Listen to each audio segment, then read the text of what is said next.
I have to thank the ambassador and Anneli, because the greatest export from Finland is these incredible women.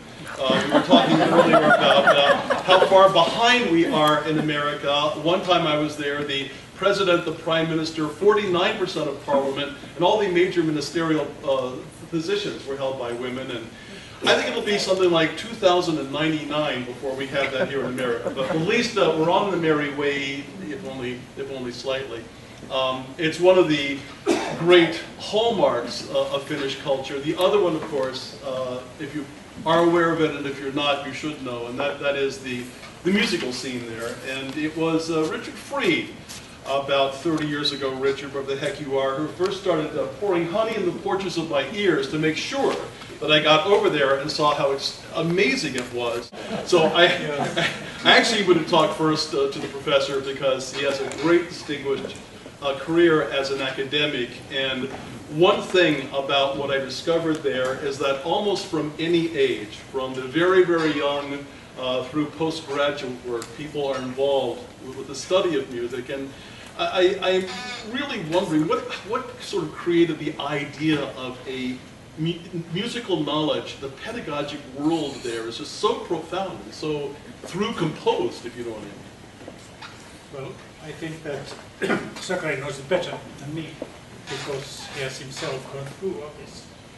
But I think the secret behind the music club of Finnish people is very simple. Sibelius. Because Sibelius was not only a composer, he was also a national hero. Yes. And because of certain historical circumstances. And that is why Finnish people has a respect for classical music. Even people who don't themselves play or sing or otherwise are interested in classical music, they respect it. And then I would say that in the 1960s, there were some enthusiastic and idealistic people who started to imagine a network of music schools in Finland. Erkki Pohjola, those type of people. Yes, yeah. Pohjola, for instance. And I think there are some 160 music schools in Finland. I don't know the exact number, but something like that. And it means that every single young people who is interested in music, who wants to play some instrument, also gets an opportunity to go into a music school. And actually there are many more applicants to music school than the music schools can take. Wow.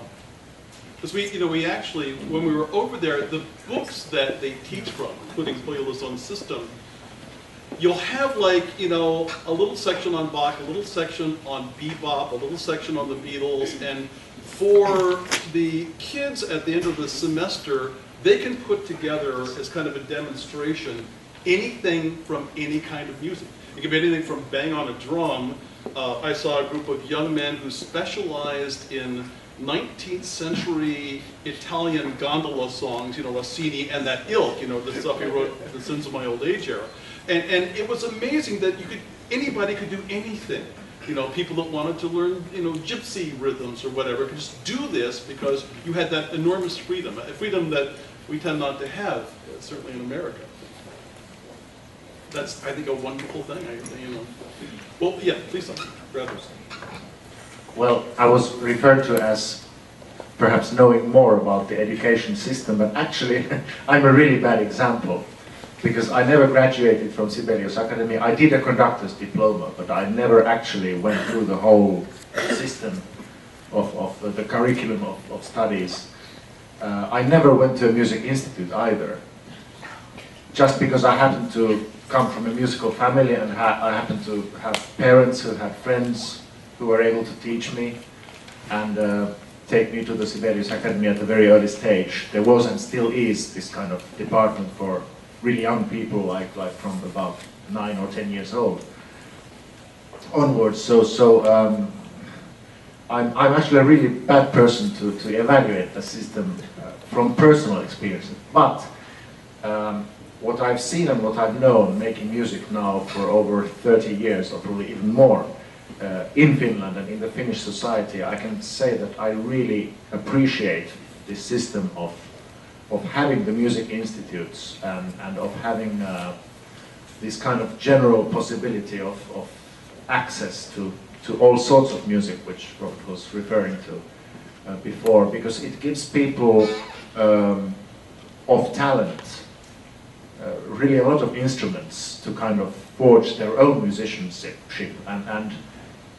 And when speaking about different genres of music, I think there is so much cross-breeding as well. You mentioned gypsy rhythms, for instance, as an example. I mean, how can you learn Brahms music, for instance, without knowing the gypsy rhythms that are behind it? How can you? I mean, this list could be endless. So I'm very strongly in favor of this kind of a multitude of possibilities. But of course, it shouldn't take away from the fact that actually learning an instrument is an incredibly intense and difficult process. And at a certain point, I think a young person has always must have the possibility to concentrate really intensely on the instrument itself as a means. So I think it really must be a combination of the two things. I was actually asking your dad earlier because if you think about it, there's a body of conductors for a fiddler, like you, a body of conductors for a pianist. We had this wonderful run here in Washington when all the conductors were cellists for quite some years. But every once in a while you bump into conductors who never really specialized on an instrument. I mean, you have, who's the clarinetist among your...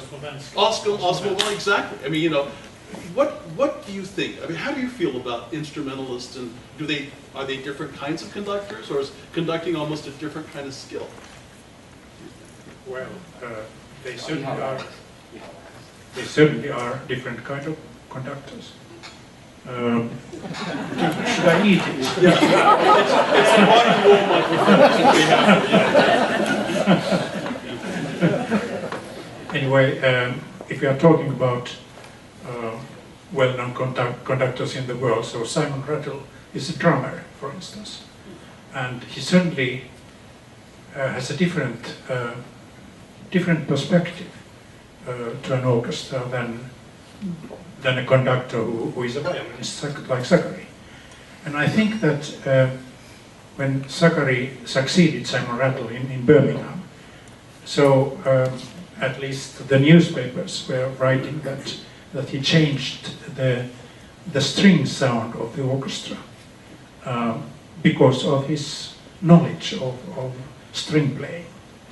And I can believe that this is true, and I also have heard with my own ears that so it was. Esa-Pekka Salonen is a horn player, and I think this is one of his strengths, that he knows the brass instruments so well. Let's talk about Sibelius a little bit and the character and nature. I think there's a lot of misapprehensions about him. We're going to be hearing tomorrow about Alfvén and Grieg, two people who really collected the popular folk songs of the day. But Sibelius wasn't exactly like that. I mean, it really wasn't the popular folk songs. It was, talk about this journey to Karelia and trying to find the roots of the Kalevala tradition and the original singers, these original Kalevala singers that were just being discovered, you know, and certainly the recording universe was brand new at the time as well. Well, when Sibelius wrote his Kuoleva Symphony in 1981, 82,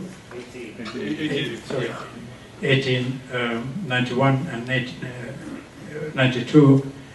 So he maintained later that he never had heard original room singing before writing this piece, before writing the symphony.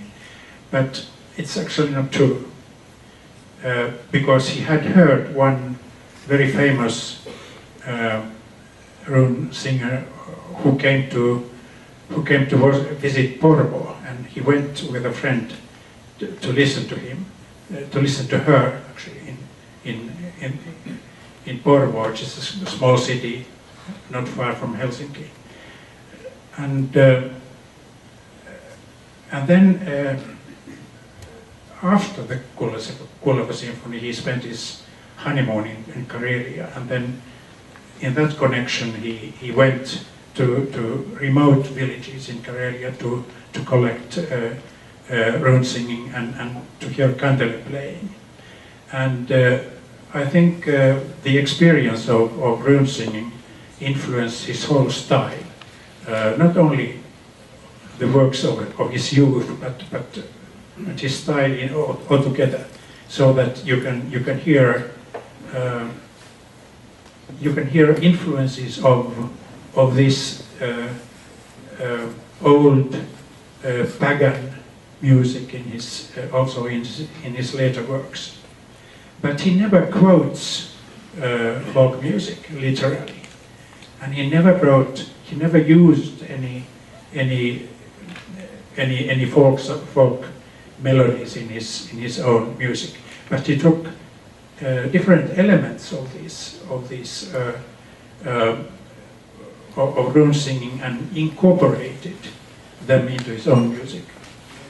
I mean, he was born in December, and you know, when you go to Ainola, you get this sense of sort of the beautiful isolation is his home, but also the sort of chilliness. But he was a chilly man in real life. You know, they reenact for you if you get a chance to go to Ainola. He would come downstairs and nobody could speak until Father said good morning. And they reenact that an unbelievable scene where his wife came downstairs and he was feeding page by page the 8th Symphony into the fire because he'd said everything he wanted to say. Have we found parts of the 8th Symphony while I have scholars here? I'm dying to know that. Apparently there's some rumor to that effect. Well, there are rumors about the 8th Symphony, so many stories about the 8th Symphony, but the reality is that there is very, very few left of this piece. And recently, Dr. Timo Virtanen, who is editor of the complete edition of Sibelius' works, wrote an extensive article on the remains of the possible remains of 8th Symphony. Nobody can know exactly if these remains really belonged to the 8th Symphony or not, but there are some single tunes perhaps, but not much more. Wow. I mean, and he wrote so beautifully about his own writings in small bits. I mean, that wonderful line about the A minor, well, 6th Symphony, he talked about it like the scent of new fallen snow, you know? He wasn't free with his words, but what he had to say seemed to be choice, you know? And of course, Finlandia, that everybody thinks is a folk song, he always asserted, absolutely was not. Well, Finlandia, which is actually going to be played tomorrow in the concert, is originally music about a train. Now, not many people realize this because it was originally part of kind of multi-part, you could say incidental music almost. Tableau vivant. Tableau vivant, exactly, that's the term. Thank you, Daddy. Which kind of pictured the Finnish history up to that point. And there was the original version of Finlandia, which I've conducted once, which is not very far from the final version, but which is actually music about the first railway that opened in Finland in 1862. So all this honking that is there and all this is actually a train. But of course, when listening to Finlandia, you have the free choice of not thinking about trains, but rather about a small Nordic nation that is fighting against its very big neighbor in impossible circumstances and that sort of thing. It's just one example of many, many composers recycling their own material from one context to another, and very successfully sometimes. Can you hear that nationalism in the Second Symphony? A lot of people say that he was writing it there in 1899 and it was all sort of the anti-Russian thing. It was going to be his nationalist work, but I don't know what he ever said about it. My father doesn't exactly love the Second Symphony, although he loves a lot of the other Sibelius works. But just having conducted the second in Carnegie Hall in New York a few days ago with the Stockholm Philharmonic Orchestra, I must say that it's, I mean, the great thing about music is that it leaves so much open.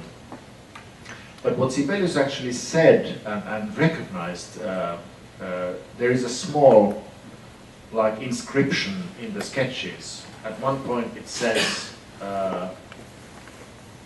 Dante, which means Divine Comedy. And at one point it says Christ. And that's about everything that we know, which is actually from Sibelius' hand. And in one point, Don Giovanni. Don Giovanni, also in one point. No, or Don Juan. Don Juan, actually, yeah, as it was.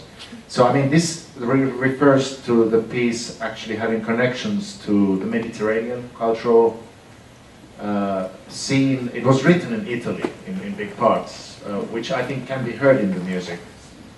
But of course, I mean, this struggle that you sense in the music could very well have some bearing in the nationalistic camp too. But I mean, it's really too simple to just say this piece is about this and that piece is about that and here happens this. If it's not program music, I think the great thing is that it leaves the possibility for also for each generation to receive a piece in a new way from the previous one. So I think a lot is left open to the public in that sense, and I think that's also the fact that makes classical music still a live art, although we perform, of course, new pieces, but also very old pieces, time and time again. A couple of years ago, I heard a very, very good performance of Nielsen's Fourth Symphony. And then I said to someone that I would sacrifice one of Sibelius' symphonies in order to keep Nielsen's Fourth, if that would be necessary. And then the following question is, which one? Certainly not one of the late symphonies. So I would sacrifice. It must be one of the three first, and then I decided that it must be the second. And after hearing Sakari perform it in Carnegie Hall the other day, so I began to regret this idea a little bit. But during the first moment, and when the performance reached the last moment, so I suddenly remembered what the American composer and critic Virgil Thompson said about Sibelius' Second Symphony. He said that it's self-indulgent and vulgar and provincial beyond all description. He wrote a criticism about this symphony. It was published in New York Herald Tribune, October 11, 1940. So I sort of agree with him when it comes to the last movement of the symphony, and that is why I would let the Sibelius Second Symphony go if I can keep Nielsen's Fourth. You just mentioned Carl Nielsen, and it's great because Carl Nielsen's Fourth Symphony is actually one of the pieces that's going to be performed tomorrow at Kennedy Center. And the two men, Carl Nielsen was Danish composer, and they were born exactly in the same year, 1865, which is a really kind of weird fact.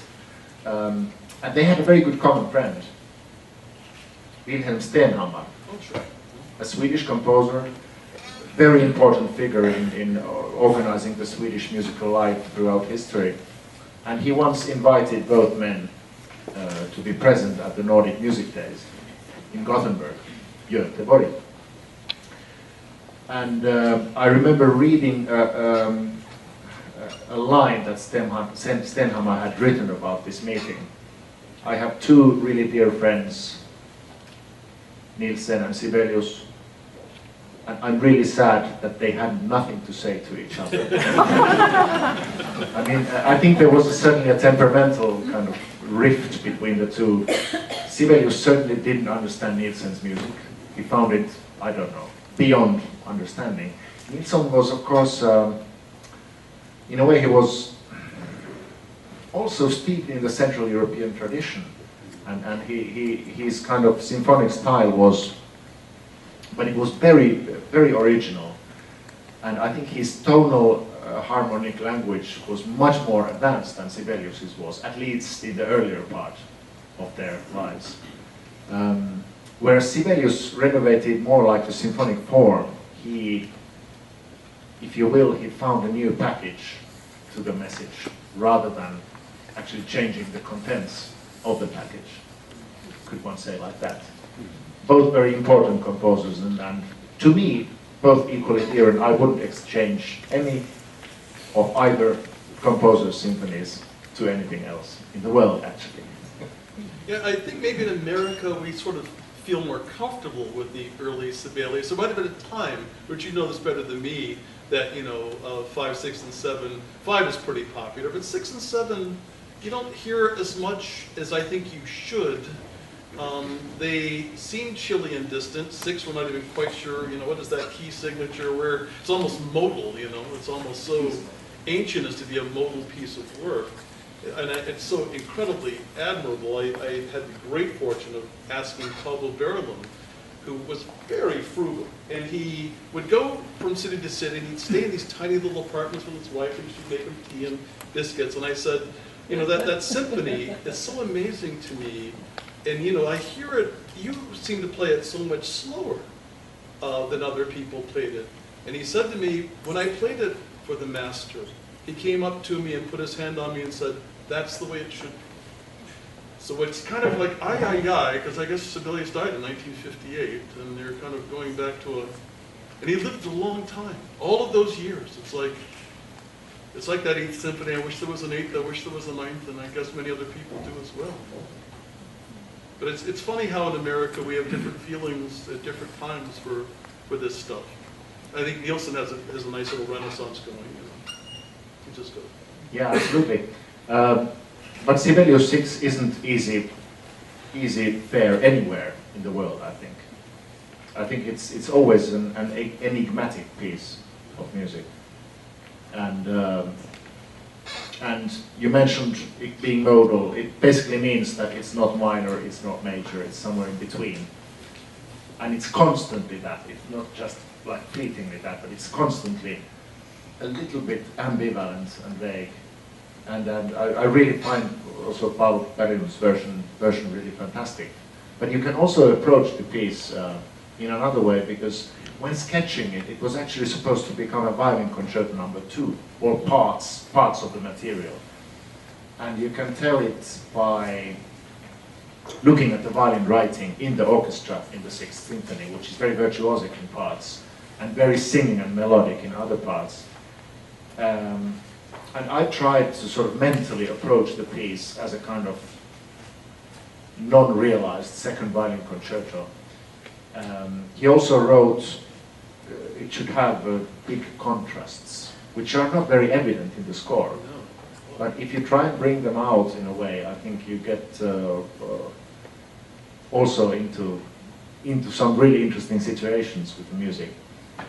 But I think this is really just to show how a performing artist actually works with music in time. You know, I've conducted the Sibelius 6th Symphony maybe 15 years ago for the first time. I still don't know exactly what it is about. Still, I can kind of almost underwrite all the performances that I've done. of it, although they have been quite different. It's a constant process of getting into the depth and into the understanding of what the composer actually might have meant and what this piece could mean to an audience in 2013. This is what we're all about. Hang on to that, because I want to ask you about Sweden. I'm going to ask you about Sweden because, after all, there was, for those of you who are historically minded, a recent unpleasantness between Finland and Sweden, and last century. And apparently, everything is better, and the Finnish have forgiven the Swedish, and you're thrilled to be there, as I understand it. I'm really thrilled to be there. I actually have a really long relationship with this orchestra, the Royal Stockholm Philharmonic. I first conducted them in, I believe it was 1995 or 6. And as I remember, it's always been a kind of very, very close orchestra to me. Sort of the way they work, the way they react, the way they play, and the way they behave together. It's something that we're just temperamentally somehow suited to each other, I think. And I mean, I'm so thrilled to be chief conductor in Stockholm. It's more actually. I can't say how thrilled I am still after almost 6 years of being in the job, and also really looking forward to performing with them tomorrow here. Is there pressure to do more Berwald and Petersenberger and that kind of stuff? I mean, with you who are all wonderful composers, and Stenhammar. In the audience there are sitting two gentlemen, Mats Engström and Tony Lundman. Both are working for the organization, and they can assure, and I can assure for them, that there is absolutely no pressure to find out about obscure, strange Swedish composers of the past. They're all great. But there is an absolute, I think there is an absolute necessity of bringing out these people and their music, and it's actually a great pleasure, and we recently started a project in the program of the orchestra which really brings out these completely forgotten, even more forgotten names than you just mentioned. For instance, this lady composer Helena Munktell, who was actually quite remarkable in writing orchestral music. She was already like Schumann's contemporary, about, and Swedish. And so there is still a lot that is kind of undiscovered. And I have to say also that in Sweden, the musical heritage is not as well organized and findable as it is in Finland through the Finnish Music Information Center and all the various libraries and stuff. In Sweden it's much more here and there and everywhere, and you really have to look for new things to be able to find it. But I think the library of the Royal Stockholm Philharmonic Orchestra is probably the best source, because the organization has been involved with performing Swedish music for almost a century now. If actually even longer time, if you count from the very, very beginning of the private society that started in 1904, I believe. So there is a lot, and there is a lot that should also be much more known in this country. Well, like the Alfvén symphonies are quite charming. We hardly ever hear those. We're hearing Alfvén tomorrow, but he's a wonderful composer. Yeah, we're sadly just hearing one little song, which is very beautiful. But absolutely, Hugo Alfvén is one very important figure, and there are others as well. I request the Petersenberger Walk in the Mountains. If you don't know that, that's fantastic. Chorus and orchestra. And the Stenhammar incidental music for As You Like It, which is fabulous. For the Shakespeare play, Swedish production, great stuff as well. So, all right, so we have these different, we've alluded to them all, and they're all wonderful. We have left out Iceland. I feel bad about leaving out Iceland. I know there are some amazing contemporary Icelandic composers, some of whom are working in the choral world, and some of whom are trying to reincorporate ancient traditions like the sagas and eddas and this kind of stuff in their work. Who are we hearing tomorrow, and tell me a little bit about this piece? Tomorrow we'll hear Jon Leifs. He is no doubt the best known Icelandic composer, if you don't count Björk into the equation. She works very wonderfully, but in a slightly different genre and kind of area of music.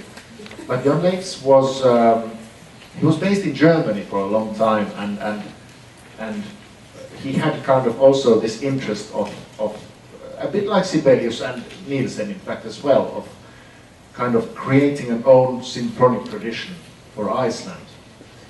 And of course, they have this wonderful and terrifying historic sagas and Eddas and all these bloodier than bloody stories about homicide and whatever have you, which is great material for music, but not exactly the most varied one. I mean, it's quite dark and sinister the whole time. But I think Jon Leifs really got quite far in doing remarkable things and creating this kind of, I mean, he has a sound of his own completely. And he was, I don't know, he had a great imagination in the way he used the orchestra. For instance, in the piece that is going to be played tomorrow, which is the scherzo from the Saga Symphony, he uses an array of percussion instruments that are not usually heard in an orchestra. For instance, an anvil, which is a alasin in Finnish, which you hit with a hammer, and it makes a kind of really high, rather unpleasant sound. But it colors the orchestra in a way that, I mean, not many people before him could actually do. And also his harmony is very interesting. I think he works with blocks of triads which kind of are totally unrelated to each other, but succeed each other. It's a bit like Debussy, but much more rough and kind of rhythmically poignant. Well, I would be remiss from all of the Finns here if we didn't at least talk about everybody from Sibelius and Kianos up to today, because the ongoing tradition of Finnish composers is so wonderful. I mean, we know Ratavaara and some others, but there's actual young people today who are writing some quite wonderful music. Maybe, Professor, you can tell us a little bit about the rest of the 20th century, maybe the shadow of Sibelius and those people who broke away, you know? Well, the idea of Sibelius's shadow popped up in the 1920s already. And there are composers like Leevi Madetoja and Erkki Melartin and composers like who also wrote symphonies. But they were in the shadow of Sibelius. Sub umbra Sibelii wrote a Swedish journalist about these composers, and they are good composers, but they are not as interesting as Sibelius. But when we speak about contemporary music, composers born in, let's say, in 1950s, so we have another scenery. So we have world-famous composers like Kaija Saarioho, who was recently for 1 year composer in residence of Carnegie Hall. We have Magnus Lindberg, who was for 3 years composer in residence of the New York Philharmonic. And we have Esa-Pekka Salonen, who is famous in the first place as a conductor, but he's a very, very interesting and good composer as well. He recently got the Grawemeyer Prize here in the States for his violin concerto. So these are 3 top names, but there are many, many others who are not as well known abroad as they are in Finland. And we are very lucky to have such young composers. Oh, they are not so young anymore, but there are still even younger composers who are constantly trying to renew, to find new ways of writing contemporary music. It's excellent. Uno Klami, we should mention him. We still play him in America too. Now, how much time do we have? We have 5 more minutes. Should we let people ask a couple of questions? Is that crazy? I think that'd be kind of fun. Anybody want to ask anything of this great Finnish father and son duo? Yeah, sure, huh? Just stand up and say it. Sure. We can hear you. I have a question about the 50% of your young people who are studying music. What happens to them after they graduate? Are there jobs for those 50%? Good question. Yeah, for the many who study music. I'm sure there are probably not jobs for absolutely everybody who graduates in music, but they certainly form a kind of mass in the population that is and has a contact to music in a very deep way. Of course, I mean, lots of these people end up as teachers of music or related things. And so it's kind of, I think it's always a dilemma. How do you kind of educate people enough but not too much? How do you educate people so that the absolute top talents will kind of have the information that they will need in their careers? That they will have the skills that are necessary to them. Top people will always get there and survive because of their talent. But I think music as it is today needs also a critical mass of people who are skilled and educated and who know exactly what they want to do in music. And that's where I think the education system is very important, and it creates a kind of following for the art form. And to coupling that, do you have music education in your elementary schools coming, all the way up to higher education?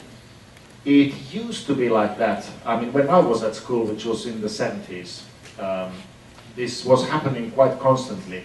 But I think it's been slightly eroded. I mean, I hear a lot of time of schools that have great programs in a very wide variety of music. But also hear about schools who actually just give you a pair of drums and you will bang on it, or just listen to some pieces during the music lessons. It has become more varied, so it's not as consistent as it used to be. And I believe that this consistency which existed in the 70s and 80s in music education on the very grassroots level actually contributed greatly to the fact that classical music nowadays can be seen as a very important factor in Finnish culture. So this has been slightly kind of diluted, but it's still there. There is still an element of that even in the normal basic elementary schools.